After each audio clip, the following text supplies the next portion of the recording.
Vamos a hablar, como dijimos, con Sigrid Bazán, a quien ya tenemos conectada. Muy buenos días, congresista Sigrid Bazán.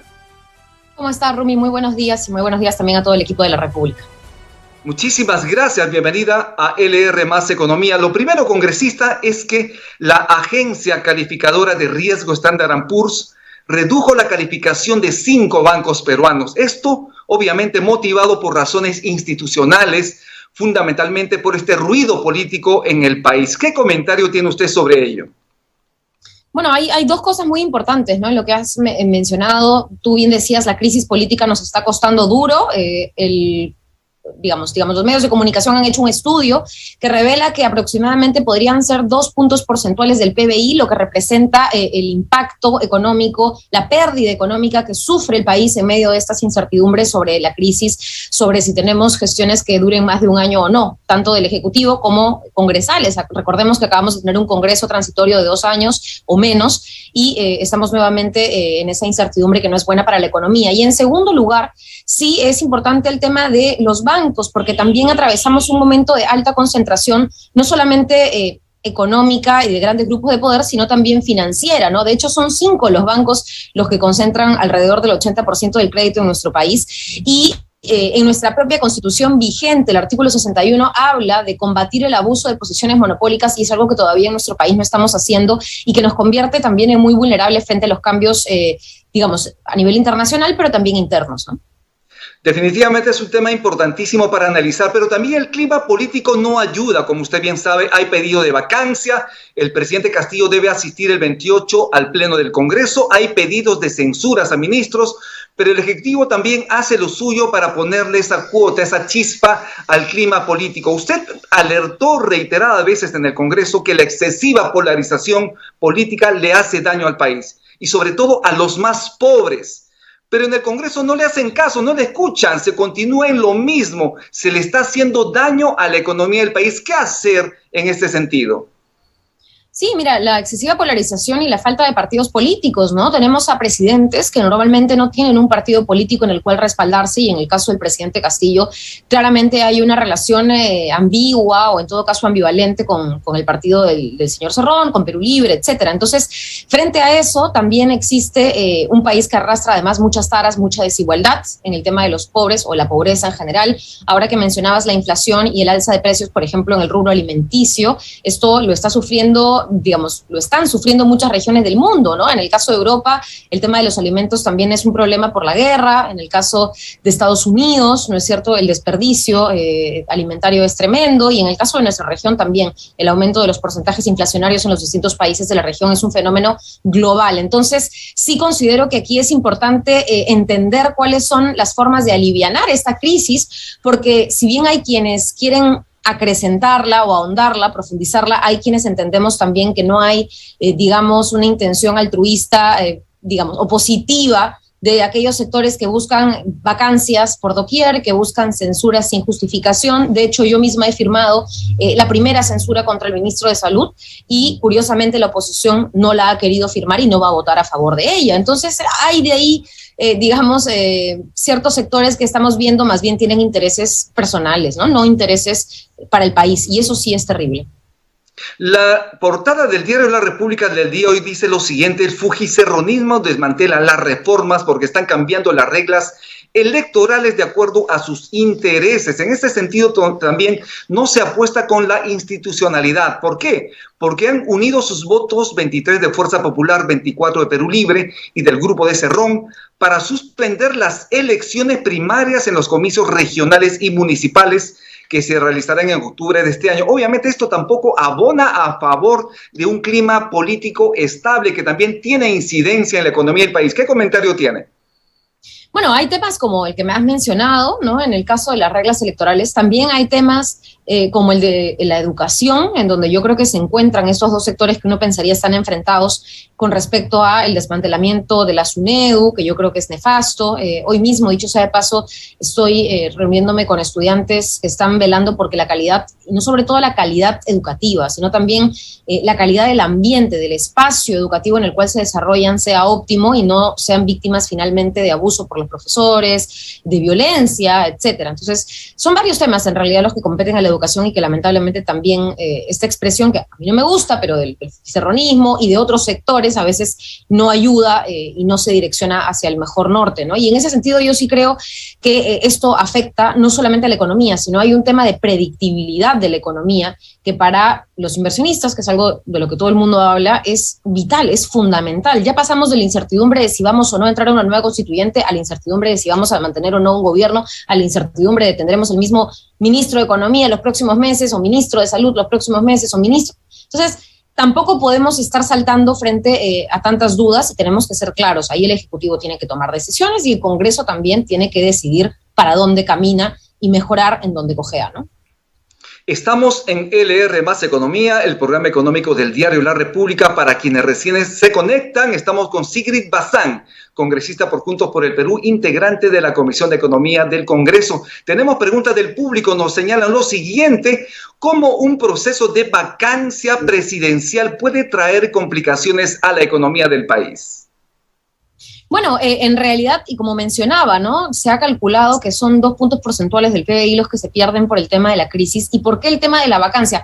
No solamente nos vamos al análisis más superficial, en donde ya un proceso electoral nuevo cuesta, o sea, para organizar entre Jurado Nacional de Elecciones, OMPE, etcétera, un nuevo proceso electoral, hay, ¿no es cierto?, recursos que movilizar, que no pueden estar haciéndose, a mi humilde parecer, cada año. Creo yo que incluso ya algunos pensarán, mejor hacemos una reforma y en lugar de que el periodo presidencial y congresal dure 5 años, que dure 1, porque cada vez que pasa algo se quiere cambiar de autoridad como si eso fuera la solución y eso es o habla mucho de nuestra precariedad institucional, ¿no? Y en segundo lugar, sí afecta económicamente ya de manera más profunda, porque, claro, si yo soy un empresario, si yo soy un inversionista de afuera o si yo soy un empresario peruano y no tengo claridad por sobre las reglas, no tengo claridad por sobre la volatilidad del dólar, no tengo claridad, ¿no es cierto?, por sobre diferentes cosas o diferentes modificaciones políticas que impactan la economía, pues tampoco voy a querer asegurarme o asentarme en un lugar donde hay tanta incertidumbre, ¿no? Sin duda, el proceso de vacancia no es positivo, mire por donde se le mire, ¿no? ¿Cree usted que se puedan lograr los votos correspondientes necesarios para este proceso de vacancia? No, mira, yo creo que se ha admitido la moción de vacancia, pero el día 28, que ya vamos a tener que decidir sobre el tema de fondo de si se aprueba o no, creo que ahí no se va a contar con los votos necesarios. Creo que ojalá y eso responda más a una autocrítica y evaluación, ¿no es cierto?, de lo que estamos viviendo y no tanto a un cálculo político de qué gano yo si hay nuevas elecciones o no, que es como suelen pensar varios representantes de partidos políticos de la vieja clase política, diría yo. Entonces sí creo que esto no va a pasar, pero que sin embargo ya es un revés, ya es un golpe muy duro que se haya admitido, ¿no es cierto?, a discusión una moción de vacancia. Y eso el presidente de la República lo tiene que evaluar tal cual, ¿no? No es, por ahí veía también algunos análisis en Twitter de números y cómo las personas que votaron en contra de la primera vacancia o del primer pedido de vacancia, para que ni siquiera pase a la fase de discusión, ahora más bien han votado por admitirlo. Entonces, ¿qué está pasando? ¿Cuáles son, digamos, las personas más cercanas al gobierno o a la institucionalidad del gobierno? Eso es algo que tiene que replantearse el Ejecutivo, ¿no? De otro lado, congresista, usted forma parte de la Comisión de Economía del Congreso y allí hay varios proyectos de ley que permitirían el retiro de los fondos de pensiones. Pero este es un buen momento para debatir ese tipo de posibilidad de retiro de los fondos previsionales. Mira, yo quiero hacer ahí una crítica muy dura, ya que hemos hablado del gobierno. El presidente Castillo se comprometió en su mensaje del 28 de julio a establecer una comisión mixta en donde participen integrantes del Ejecutivo e integrantes del Congreso para la reforma total, integral del sistema de pensiones. Fue una promesa de campaña, fue una promesa ya asumido el cargo presidencial y hasta el día de hoy no hay un espacio de este tipo, ¿no? Para soltarte algunos datos sobre el tema en general pensionario, y ahora voy directo a tu pregunta, solo el 20% de mujeres tiene un plan de pensiones. De hecho, uno de los planteamientos que tuvimos cuando postulamos con Verónica Mendoza fue Pensión Mujer, que sea de alguna manera un programa que se asemeje a Pensión 65, pero tomando en cuenta la realidad que muchas mujeres atraviesan, ¿no? Y de la misma manera, crear, digamos, un sistema solidario que realmente pueda hablar de seguridad social y que no sea como ahora, que básicamente lo que le llamamos es un sistema de ahorro previsional. pero es un sistema de ahorro como quien tiene una cuenta de banco. Ya sabemos que se han aprobado retiros anteriores, sabemos que es importante para la gente tener esa liquidez, pero que lamentablemente igual sigue sin ser una solución para cuando dejemos de trabajar y necesitemos un sostén. En ese sentido, hay 8 proyectos de ley solamente sobre el retiro de los fondos privados, de las AFPs, y se diferencian un poco algunos, otros son muy semejantes, pero algunos básicamente pidiendo o autorizando la disponibilidad de hasta, por ejemplo, 50% de los fondos de la AFP para el afiliado. Otros que piden, por ejemplo, retiros extraordinarios de hasta 2 UITs, de hasta 4 UITs, ¿no? Retiros facultativos de los fondos hasta tales montos. Entonces tenemos una variedad de propuestas y sin duda hay que esperar a que la Comisión de Economía, cuya mesa directiva también es la encargada de velar por los temas que se agendan, pueda dar prioridad, porque sí siento que hay un sector que necesita esta liquidez todavía y sobre todo después de la pandemia para recuperarse, ¿no?